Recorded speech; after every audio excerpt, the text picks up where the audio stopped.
Olá, estamos iniciando pelo canal Suprem, braço de comunicação da União Planetária, mais uma entrevista do movimento 2022-2030, o Brasil e o mundo que queremos. Uma parceria da Universidade de Brasília, através do Núcleo de Estudos do Futuro, do Centro de Estudos Avançados Multidisciplinares, com a União Planetária. Hoje teremos o privilégio de conversar com o professor Vinícius Arthur de Lima. Vamos revisitar a sua formação básica e superior, as suas atividades na Universidade de Brasília e analisar algumas produções de nosso convidado nas áreas de ciência política e comunicação. O nosso convidado é graduado em Sociologia pela Universidade Federal de Minas Gerais. Tem especialização em História do Cristianismo Antigo pela Universidade de Brasília. Tem mestrado e doutorado em Comunicação pela University of Illinois, nos Estados Unidos, onde também tem pós-doutorado. Tem também um pós-doutorado na Miami University, nos Estados Unidos. É professor aposentado titular da Faculdade de Comunicação da Universidade de Brasília. Tem experiência nas áreas de ciência política e comunicação, atuando principalmente nos seguintes temas: pensamento de Paulo Freire, mídia e política, liberdade de expressão, liberdade de imprensa, políticas públicas, legislação e economia política na mídia. Publicou 60 trabalhos em revistas especializadas, 41 capítulos de livros e 21 livros. Aposentou-se na Universidade de Brasília como professor titular de Ciência Política e Comunicação. É pesquisador sênior do Centro de Estudos Republicanos Brasileiros, o CERBRAS, da Universidade Federal de Minas Gerais.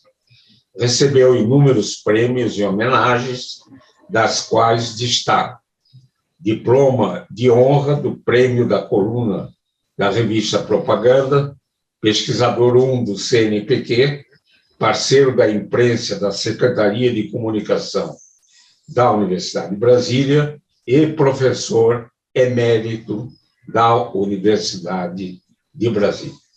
Muito obrigado, professor Vinícius Arthur de Lima, por ter aceito ao nosso convite. Na minha primeira indagação, pediria para revisitar a sua formação básica e superior e as atividades até chegar a ser professor da Universidade de Brasília. A primeira coisa que eu quero fazer é agradecê-lo pelo convite e pela oportunidade de estar aqui nesse seu programa de entrevistas. Eu pertenço a uma geração, a geração de 45, que foi muito marcada pela circunstância histórica do final da Segunda Guerra, da Guerra Fria, por ser de uma família de classe média. Meu pai era funcionário público, minha mãe era professora primária, e eu, ambos católicos, conservadores, nasci numa cidade do interior de Minas. Então, a minha formação tem tudo a ver com esse contexto. Eu fiz o ginásio num colégio de padres católicos, em Ouro Preto, colégio arquidiocesano, e a ideia dos meus pais era que eu me preparasse para ser engenheiro. E quando eu terminei o ginásio, o caminho mais curto para chegar à escola de Minas, de Ouro Preto, era fazer a escola técnica de mineração e metalurgia, que tinha uma seleção, era muito concorrida, etc. Eu fiz, passei e comecei a fazer o curso, fiz 2 anos. Mas eu não queria ser engenheiro. Então, no terceiro ano, eu me transferi de Ouro Preto para Belo Horizonte, fiz terceiro ano clássico e fui fazer vestibular para Sociologia e Política, que era um curso que existia naquela época na UFMG e não existe mais. E desde o início do meu curso na UFMG, por uma série de circunstâncias, eu comecei como estagiário a trabalhar numa agência de propaganda que, à época, fez a campanha para o governo do estado de Israel Pinheiro, que foi vitoriosa. E eu fiquei trabalhando lá e comecei a trabalhar na área de publicidade. Né? E terminei o curso de Sociologia e Política trabalhando nessa área. E depois continuei trabalhando nessa área e tive a oportunidade de trabalhar, naquela época, em grandes agências de propaganda e nos escritórios que existiam lá em Belo Horizonte. Trabalhei primeiro na Interamericana, depois trabalhei na Denison, depois trabalhei na Standard, e conheci nessa época o Marco Antônio Rodrigues Dias, que foi convidado pelo Dr. Caio Dejanin Dias, no final da década de 60, para vir para Brasília, para o UNB, para reorganizar a área de comunicação. E eu era muito interessado em fazer o mestrado em Sociologia, que naquela época não existia em Belo Horizonte.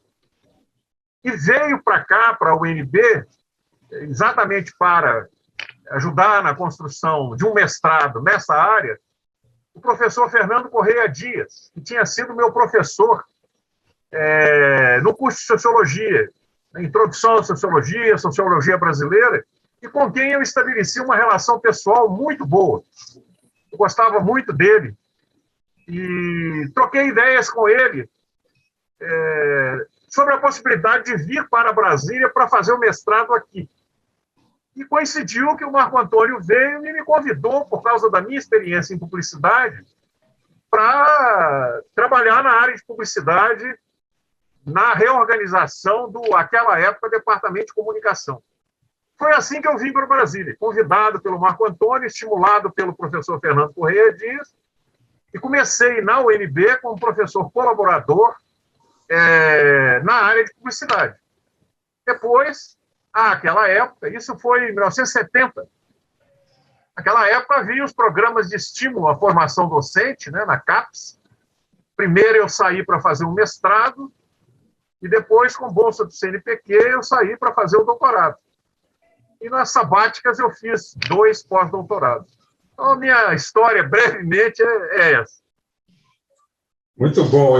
Quando mencionou o professor Fernando Correia Dias, né, eu veio à minha memória, né, essa grande figura que, na época da Constituinte, ele era editor de uma revista do Conselho de Reitores e me convidou para eu escrever sobre ciência e tecnologia na Constituinte. E quando ele se aposentou, ele continuou na UNB e só tinha uma figura de estagiário. Eu era, na época, decano e não aceitei a ideia do professor Fernando carregar uma taxa de estagiário. E nós criamos, naquela época, por causa do professor Fernando, a figura de professor, pesquisador, visitante dos aposentados. O professor Vinícius publicou vários artigos sobre os pensamentos e ideias de Paulo Freire. Poderia destacar a obra desse grande educador? Com certeza.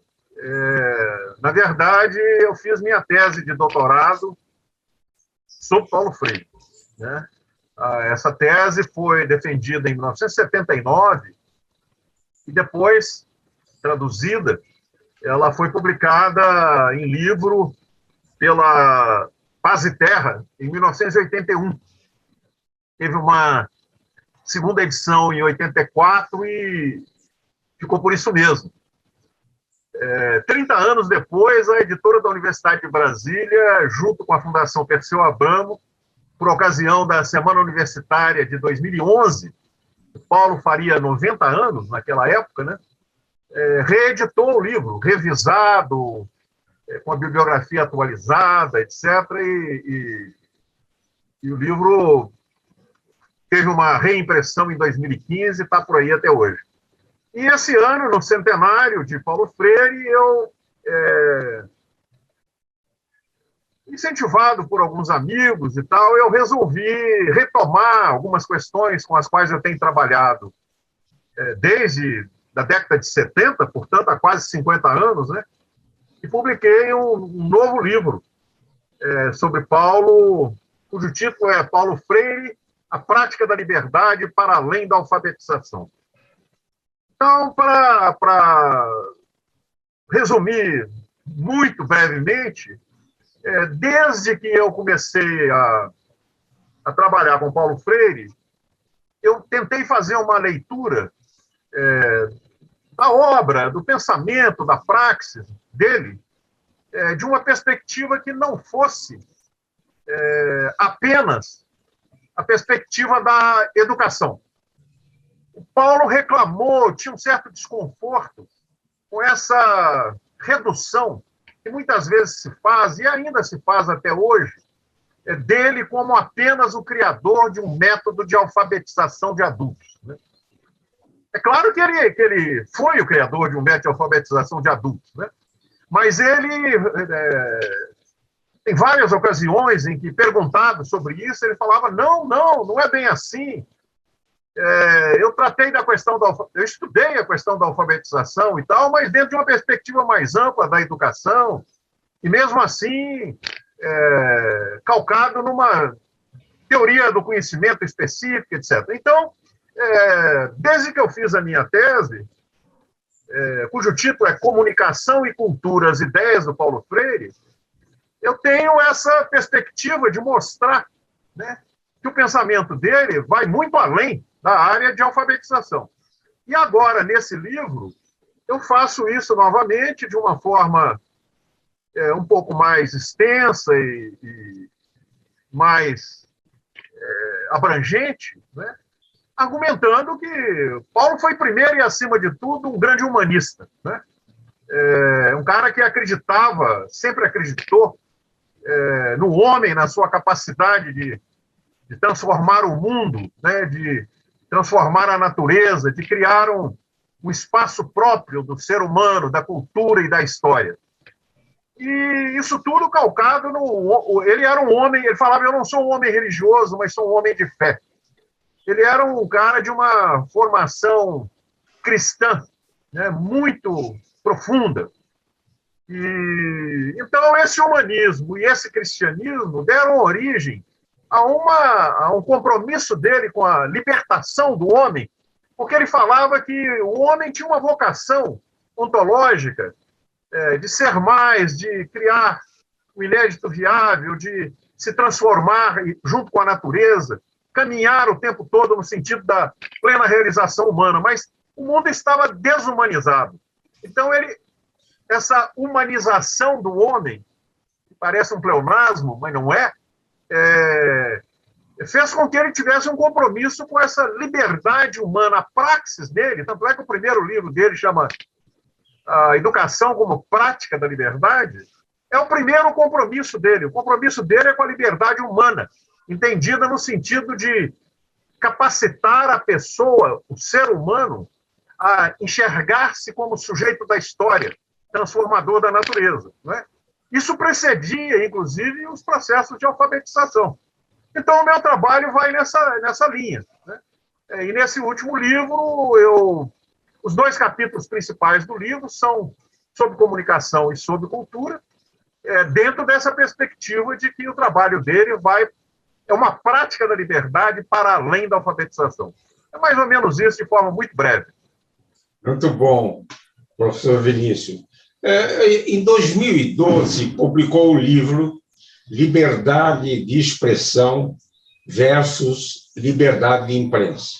Poderia destacar os principais pontos dessa obra e como ela pode ser encarada, discutida nos dias de hoje? Pois então, a A edição de 2012 foi a segunda edição. O livro saiu pela primeira vez em 2010. Na verdade, esse livro é uma coletânea de textos, de artigos, porque de 2004 até 2012, de 2003 até 2012, eu fui articulista do Observatório da Imprensa.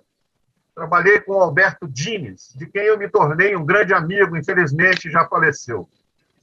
E aí, por 2010, eu me dei conta que tinha um conjunto de textos que poderiam ser agrupados, né, sobre categorias diferentes,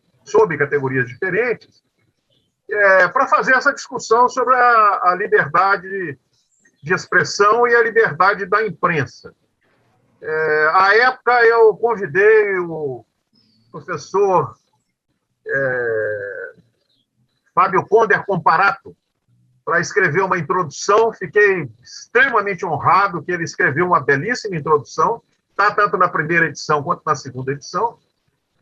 E reuni os textos, fiz uma longa introdução, uma cronologia no final sobre os fatos mais importantes que marcam essa discussão ao longo da história, e também tem um anexo que reproduz os principais textos legais com relação à liberdade de expressão e à liberdade da imprensa. Mas esse livro é um livro interessante porque foi um livro despretensioso e acabou tendo uma repercussão. Ele hoje está esgotado, mas teve uma repercussão boa e até onde eu sei, continua sendo aproveitado em alguns cursos de jornalismo e mesmo em algumas pós-graduações na área de comunicação para fazer essa discussão. A linha fundamental do argumento é uma coisa interessante, porque muitas vezes não se lembra disso, é que a liberdade de expressão ela é muito anterior à liberdade da imprensa. A liberdade de expressão é algo associado à pessoa, ao indivíduo, né? Ela vem lá dos gregos, porque na Grécia Antiga, a democracia grega, a isonomia, que era o direito político, e a exeguria, que era o direito à fala, tinham o mesmo peso. E isso era a liberdade de expressão. E a liberdade de expressão, a exeguria, não era só o direito de falar nas assembleias da Ágora, era o direito de ser ouvido. Então, junto com a liberdade de expressão, havia o direito de ser escutado e levado em conta. E isso veio desde a Grécia. E a liberdade da imprensa, ela exige que exista a própria máquina impressora, que é só com Gutenberg, isso é só no final do século XV. E há uma diferença que nós que falamos português temos mais dificuldade de compreender e de fazer, mas quem fala inglês, por exemplo, não tem essa dificuldade, porque na língua inglesa tem uma diferença entre speech, que é fala, né? Print, que é imprimir, e the press, que é a instituição da imprensa. Então, eu trabalho muito em cima dessa distinção, que a liberdade de expressão não pode ser confundida, ipsis literis, com a liberdade da imprensa, da instituição imprensa. A rigor, no início do século XX, no primeiro congresso de sociologia que teve na Alemanha, o Max Weber, que é um dos fundadores da sociologia, apresentou um projeto de pesquisa sobre, já àquela época, a questão da formação da opinião pública em relação às instituições da imprensa. Porque a imprensa passou a mediar a voz pública, que forma a opinião pública.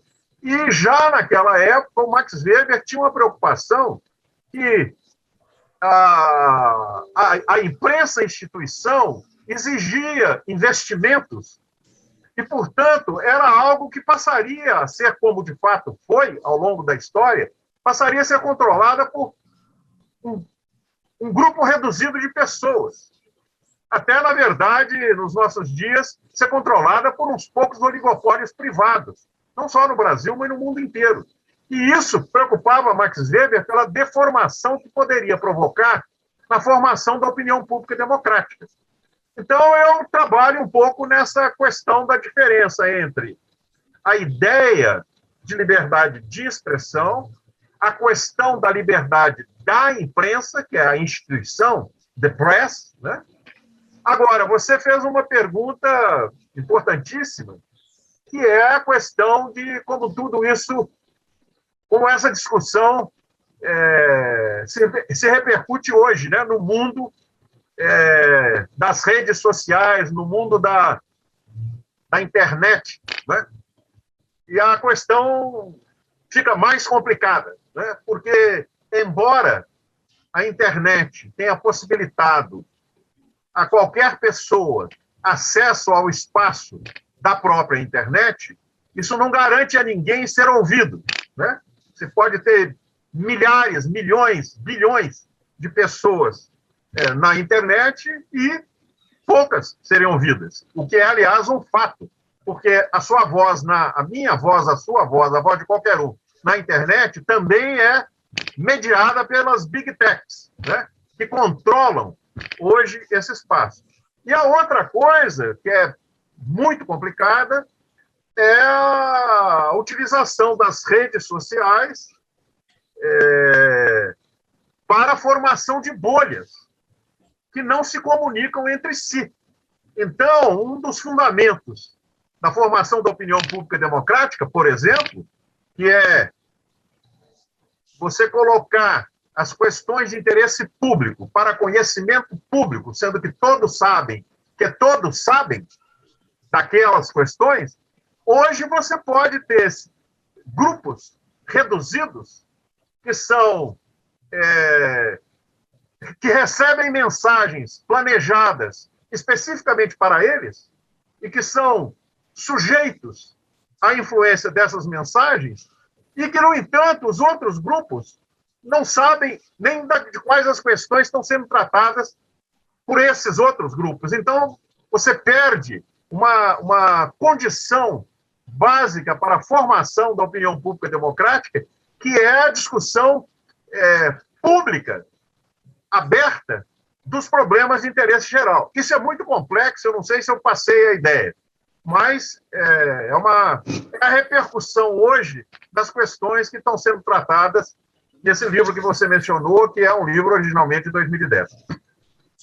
Professor Vinícius, tem desenvolvido pesquisas nos impasses da construção da República no Brasil nos últimos 200 anos.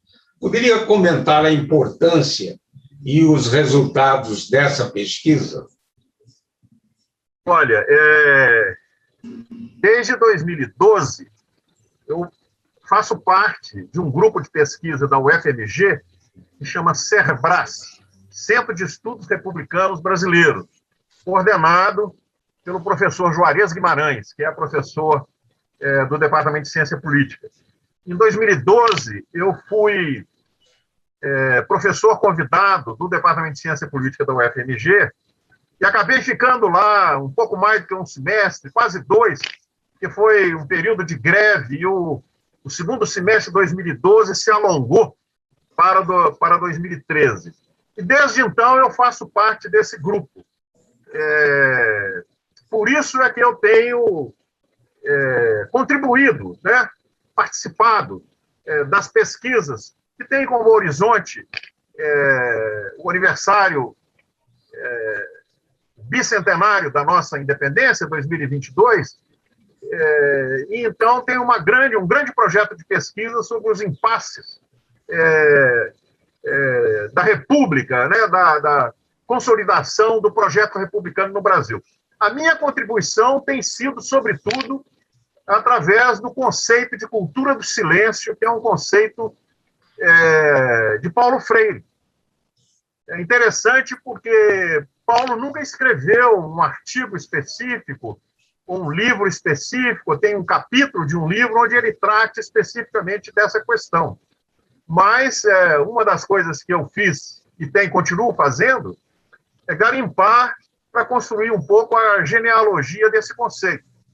E Paulo, na verdade, recorre, eu não teria condições aqui de dar uma explicação mais longa sobre isso, mas ele recorre a um discurso de Vieira, que é um discurso do século XVII, 1640, onde, evidentemente, sem nenhum anacronismo, a ideia é que é só recuperar a fonte, o Vieira fala para o vice-rei que está chegando no Brasil que o maior mal que o Brasil teve foi tolher-se-lhe a fala.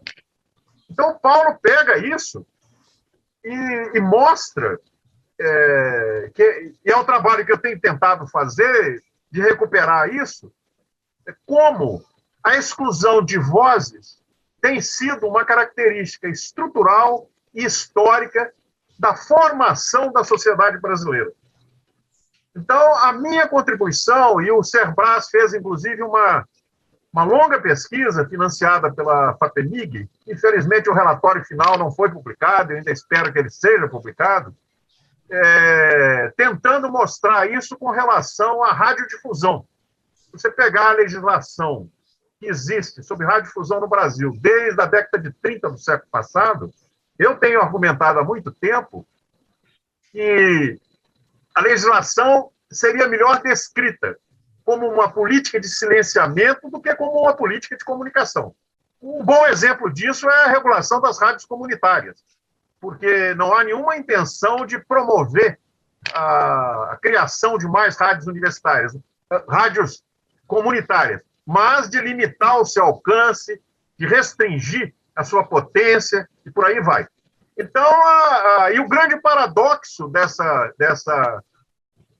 questão da cultura do silêncio, como na formação do Brasil, é que, como eu já falei aqui com relação à liberdade de expressão, se você não tem no espaço público a representação da diversidade e da pluralidade das vozes, você não tem como formar uma opinião pública democrática. E esse é um paradoxo da nossa democracia, porque a nossa democracia universalizou o direito ao voto, mas não criou as condições para a formação da opinião pública democrática.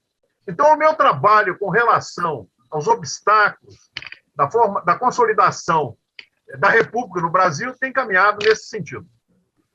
Muito bom.